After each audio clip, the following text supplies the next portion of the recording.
My goal for this video is that it will not be 20 minutes long, so we'll see how I do. Welcome back to my channel. My name is Alex Kennington. I am a science fiction and romantasy author, and my debut novel, Blood Beneath the Snow, comes out on March 11th. That is less than a month away, and I'm freaking out a little bit. I finished writing my first draft of the second book, and I am now officially off deadline, which has been very relieving. I still have writing I should be doing, but I've been feeling a little bit burnt out, so I've taken a little bit of a break from writing, which has been vastly helpful. I'm hoping to get back into the swing of things soon. I have other projects that I'd like to be working on if I'm not actively drafting my sequel book, but for now, it's been very nice to just kind of take a breather. So for today's video, I had a comment on another video that I made asking about balancing writing and being an author with other responsibilities like a full-time job.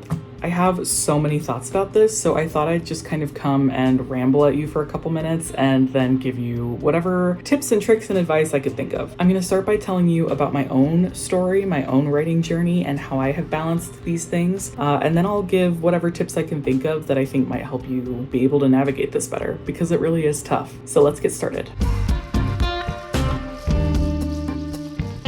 I am basically a pro of doing way more things than I actually have time for and making myself feel overwhelmed because of it. So if you are struggling to find the time to write, if you are struggling to feel like you are getting enough done with your writing, then I've been there. I first started writing what will be my debut novel in the fall of 2019 when I was actually a college student. I was in college full-time. I was working 20 to 25 hours a week. I didn't have a ton of time for writing. From there, I had my first kid. I jumped straight into a full-time job after that. It's been not a lot of time since then. I feel very lucky to have some support systems in my life that have really helped me. My spouse is incredible and has always really supported my writing dream and helped me be able to make time for it. I know that's not a luxury that everyone has. And right now I actually work a remote job, which is really helpful because I don't have a commute. It means I can use time like my lunch break to get writing done. Obviously though, not everyone can switch to a remote job. Not everyone has that luxury. Again, I've learned a few things over the years that have really helped me, and I'm just going to share them with you in the hopes that maybe there's something new that will help you too. The first thing that I've learned about myself as a writer is that the moment I lose momentum on my story, the moment it all kind of falls off the rails.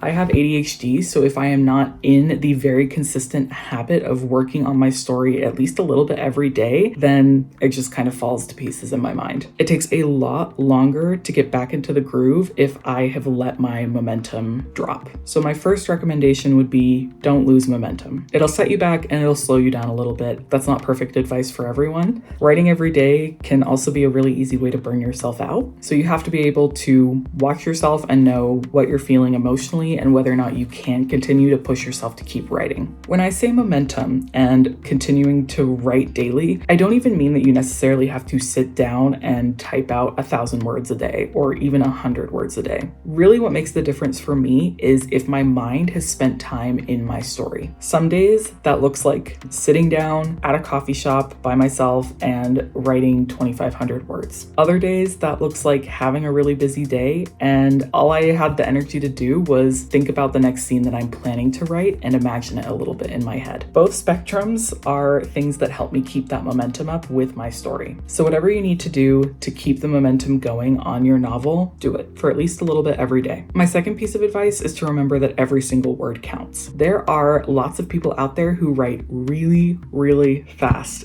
and that's not a bad thing. Honestly, good for them. I wish I could do it as fast as they are capable of. But it's important to remember that your situation is unique to you, and while writing fast and putting out a lot of books is great, it's not the course for everyone. So if the only thing you're able to type in a day is a single sentence or a word of an idea, don't hold yourself back from doing that. At my most overwhelmed, I had a really tough time feeling like I was doing enough, and the few words I was able to get down didn't feel satisfying because I wished that I had had time and space and energy to really sit down and crank out a whole chapter. But books are not built chapter by chapter or page by page. They are first built word by word, sentence by sentence. I think V.E. Schwab is the one who says that, so don't attribute that quote to me. Every word counts. If all you can get down is a little bit, that's enough. My third piece of advice is to focus on finding small pockets of time. It can be really hard to find a full hour to set aside for just writing when you are really busy, especially if you have young kids or if you are working a full-time job. Some things that I do right now in order to help myself write and meet my deadlines are taking little tiny snippets of time. I mentioned that I don't have a commute, so at 5 o'clock when I'm on deadline, I will close my work laptop, I will open my document on my personal laptop with my manuscript in it. I will set a timer for 15 minutes and I'll write whatever I can. I call that my commute. If I have stared at my screen for way too long and I know that if I have to do another work task, I'm going to just implode, then I will take a 5 or 10 minute break, set a timer, and just crank out some words. That has the benefit of not only helping me get words down, but refreshing my brain for when I actually go back to work. I have had jobs that were demanding enough that when I took a bathroom break, I would pull my phone out, open my notes app, and type down a couple of sentences. When my son was a newborn, he would fall asleep on me and I'd pull out my phone and my notes app and I'd type a few sentences before I gave in to sleep as well.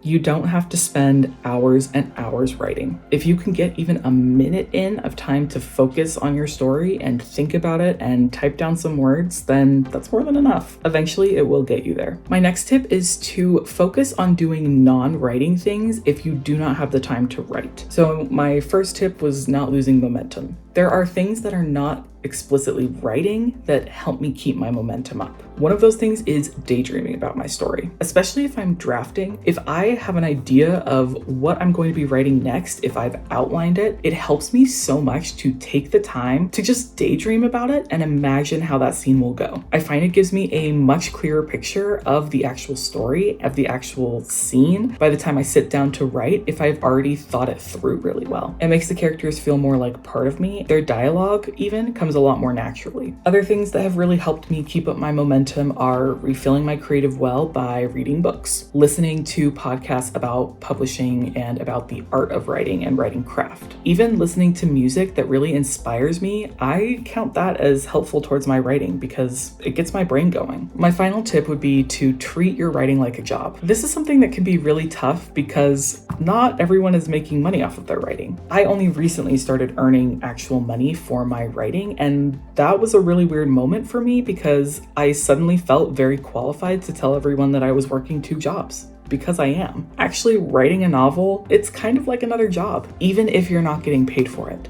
If you need permission to prioritize your writing more and treat it more like a job, I am giving you that permission. You don't need to feel like you have to justify it. Even if it's not making money, it's still a creative act that you are putting hard work and effort into. Treating your writing like a job looks kind of different for everyone. For me, it's prioritizing my writing above other things, especially when I'm on deadline. It's setting aside more pockets of time before and after work to sit there and get the words down. It's canceling my social plans because I know that if I do not meet this deadline, I am going to regret it. I'd encourage you to think a lot about what treating your writing like a job looks like for you and how you would make that happen now when you have other responsibilities. Especially if your goal is to publish a book and your goal is to make money from it, then one day it will be a real paying job. And if you're not ready to transition into that, then it might be tough. Again, as a disclaimer, not all advice is perfect for everyone. Your situation is likely different than mine, even if there are elements that look similar.